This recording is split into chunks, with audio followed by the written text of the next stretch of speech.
Oh boy, have I got something exciting to tell you guys this evening.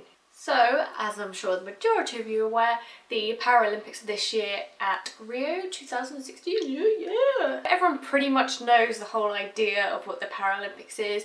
It's basically the Olympics, but for people who have disabilities of all kinds and genres. That was until they decided to start banning some disabilities from the Paralympics. Now this is information I haven't known for a very long time. I've very recently discovered this and I'm not quite sure how to process it. So the whole point of the Paralympics is to allow people with disabilities where they are visually impaired, physically impaired or mentally impaired to be able to perform Olympic Games that's on their own level. Of course, we don't expect people with some forms of disabilities to compete in the normal Olympics because it would just be unfair. However, I can't say that the Olympic Committee people or whatever kind of feel the same anymore for some reason. So I did some research on my phone to try and find some Paralympians with dyspraxia to try and, lighten the mood a little bit and say, hey, these people have done some wonderful things. And that was when I found out that for the Paralympics 2016, they actually banned people with DCD from performing in the Paralympians. So DCD includes things like dyspraxia and Asperger's, and basically it's not recognised, apparently. It's not a recognised disability, even though it's proven and scientifically factual that it impairs your coordination, it impairs your coordination planning, it impairs so many things, but apparently isn't a disability as far as the Paralympics are aware. Now, as you can imagine, this is quite upsetting to a lot of people. They only announced that they were going to ban people with DCD a year before the Paralympics run this year.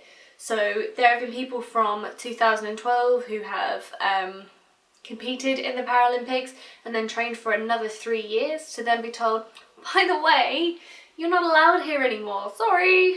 So here's a little example. I've taken this from The Guardian. It says Adam Blackburn, 16, has Asperger's syndrome and difficulties with his coordination. He is also a keen swimmer and he cannot remember a time when he did not swim. He is the only member of his local swimming club with a disability, but a coach there saw his potential and spent time developing his talent. So he's taken a lot of time to put his emotions and everything into performing in the Paralympics. So he's done an awful lot of competitive swimming in his local area and in his regions so that he can eventually perform in the Paralympics. But Adam does not fit into any of their classifications. He was recently tested for the IPC 714 category, which caters for swimmers with learning difficulties. However, he failed to meet the required score of the IQ test. Basically meaning, so there are different categories that you can have in the swimming, and it's kind of the only area where they had people with dyspraxia in the first place. And basically you have to be immobily impaired, as in, missing some limbs, that kind of thing, or like dwarfism, or you have a very low IQ, meaning your kind of intellectual and everything is a bit low.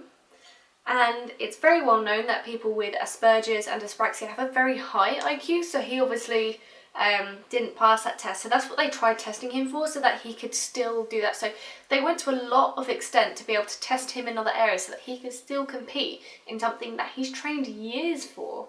So the category that he would originally have been in would have been the S17 category, which has left Adam and many young people like him with no opportunity to progress from local competitions and regional, let alone national or international swimming.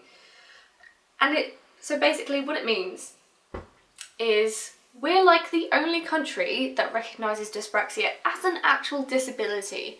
And I'm going to be honest, it doesn't surprise me. I get emails from loads of different countries, from professionals as well, asking me questions about dyspraxia. And you know what? That really disappoints me because I know that it's... I don't really have words for it. I'm really, really shocked. It is factual. There is 100% evidence that it is a disability. It impairs movement. It impairs planning of movement. So what they basically said is that people with dyspraxia can perform in the actual Olympics. This upsets me because if you're someone with a disability, then there's no way that there's going to be a fair race in anything. How is someone with a disability meant to compete against someone in the Olympics with someone who doesn't have a disability, but then is not allowed to perform in the Paralympics, which is specifically for people with disabilities, that it's a fair game?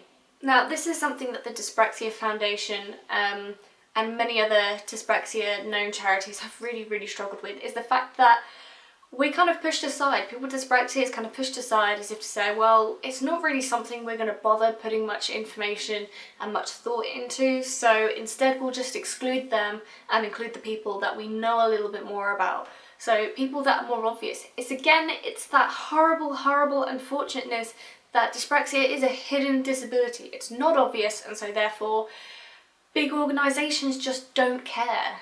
Dyspraxia is a thing. Notice me and my disability. I don't know about you guys, but this really frustrates me. And it just goes again to prove that the world we live in is really harsh and horrible and very unforgiving. I personally think that this is atrocious, and I think a lot of effort should be put in to make people actually realise and recognise dyspraxia as an actual disability, which it is, and to be able to allow people with dyspraxia to perform in the Paralympics in the next up and coming years. What do you guys think? Do you think it's fair that people with dyspraxia should perform in the Olympics rather than the Paralympics? Or, like myself, do you think it's completely uncalled for and unfair? Let me know what you think in the comments down below. Now, bye bye.